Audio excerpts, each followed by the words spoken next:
ဆိုချင်ဘူးပရိသတ်တွေနဲ့တူဆိုချင်တယ်ဒီတစ်ချင်းလေးက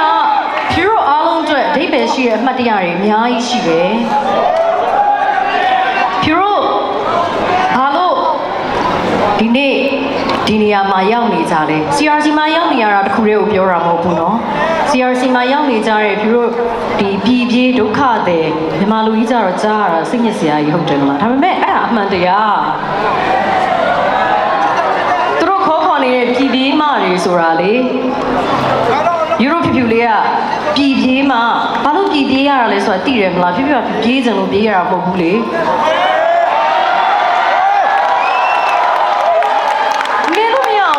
ဟုတ်ပြေးရတော့ဗော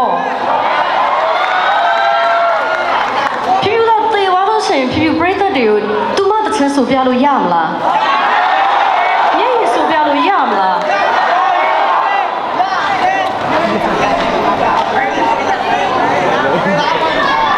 ကိုယ့်ရဲ့တလိုင်းတစ်ပိုင်းကိုလုံးနိုင်တော့ကိုအခုချိန်ဒီလုံးနေနိုင်သေးတယ်ကိုနိုင်တယ်